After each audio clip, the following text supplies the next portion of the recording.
একটি ত্রিভুজের দুইটি বাহুর দৈর্ঘ্য 25 সেন্টিমিটার, 27 সেন্টিমিটার এবং পরিসীমা 84 সেন্টিমিটার। ত্রিভুজটির ক্ষেত্রফল নির্ণয় করো। তাহলে দেখো, একটা ত্রিভুজের বাহু থাকে কয়টা? তিনটা। এখানে দেওয়া আছে কয়টি বাহু? দুইটা বাহু। পরিসীমা মানে তিন বাহুর যোগফল। ত্রিভুজটির ক্ষেত্রফল নির্ণয় করো। আমরা ত্রিভুজের যদি তিনটা বাহু আলাদা থাকে, ক্ষেত্রফলের সূত্র জেনে এসেছি √(s * s - a s - b s - c). তাহলে আমাকে এ বি সি তিনটা বাহুর দৈর্ঘ্য জানতে হবে, তাছাড়া আমরা এস এর মান বের করতে পারবো না। এস মানে অর্ধ পরিসীমা। আর এর মান আছে, বির মান আছে, আমার সির মান নাই, সির মান বের করতে হবে। এই প্রশ্নের চিত্র অঙ্কন করলেও হবে, না করলেও হবে। আমি চিত্র আঁকাবো না। ধরি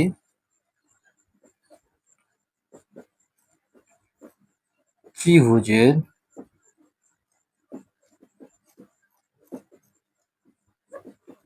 দুইটি বাহুর দৈর্ঘ্য যথাক্রমে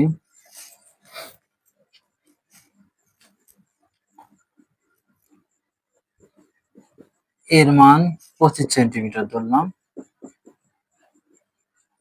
বি কে ধরলাম 27 সেন্টিমিটার। আচ্ছা, দুইটা বাহু দেওয়া আছে এবং অপর বাহু মানে 3 নাম্বার বাহুটাকে আমরা সি ধরবো। অপর বাহু সমান সি ধরবো। এখন এখান থেকে যদি আমরা ত্রিভুজের পরিসীমা বের করি, সুতরাং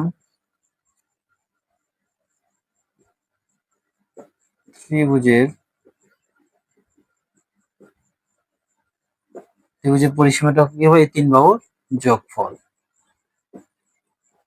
এখান থেকে আমরা ত্রিভুজের পরিসীমা মানে তিন বাহুর যোগফল। আর ত্রিভুজের পরিসীমা দেওয়া আছে কত? 84 সেন্টিমিটার। তাহলে প্রশ্ন মতে এই পরিসীমা সমান এই পরিসীমা। প্রশ্ন মতে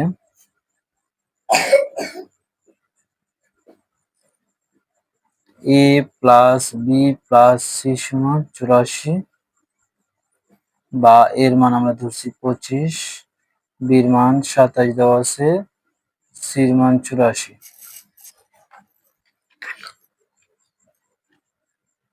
25 যোগ 27 52, 52 যোগ সি সমান 84, বা সি সমান 84 মাইনাস 52 মাইনাস 84 32, বা সি সমান 32। ত্রিভুজটি যদি আমরা ক্ষেত্রফল বের করতে চাই, আমাদের আগে এস এর মান বের করতে হবে। এস মানে অর্ধ পরিসীমা। সুতরাং অর্ধ পরিসীমা এস সমান A plus B plus C by কি 2। A plus B plus C মানে পরিসীমা, তার মান কত দেওয়া আছে? 84। অথবা তুমি যদি আলাদা আলাদা ভাবে এর মান, বির মান আর সির মান বসিয়ে যোগ করো, তাও 84 আসবে। তাহলে আমাদের সহজ বুদ্ধি থেকে কেন আমরা কঠিন করব? আমাদের পরিসীমা মানে তিন বাহুর যোগফল, আর এখানে পরিসীমা কত দেওয়া আছে? 84 দেওয়া আছে। এইটুকুর পরিবর্তে আমি 84 লিখতে পারি। এখন 84 যদি 2 তে ভাগ দেই, 42 হবে। 42। তাহলে আমরা অর্ধ পরিসীমা অর্থাৎ এস এর মান বের করলাম। এখন আমরা ত্রিভুজটির ক্ষেত্রফল বের করব। সুতরাং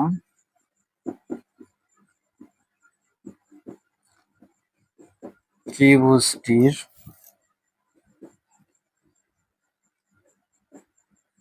ক্ষেত্রফল হবে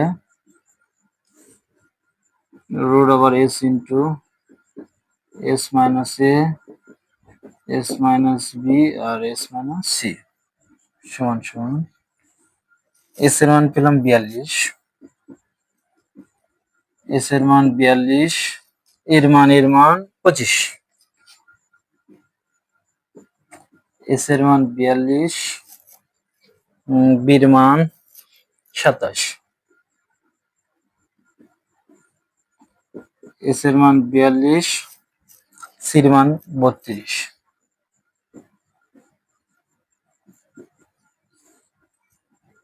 42 ইন্টু এই দুটো আমরা বিয়োগ করবো, এখানে ইন্টু অবস্থায় আছে 42 আচ্ছা তাহলে দেখো 42 বিয়োগ 25 17 কিছু নয় মানে ইন্টু 42 এর মধ্যে 27 বাদ দেবো, 42 এর মধ্যে থেকে আমরা 27 বাদ দেবো 15, 42 এর মধ্যে থেকে আমরা 32 বাদ দেবো, 10 থাকে তাও শিওর হই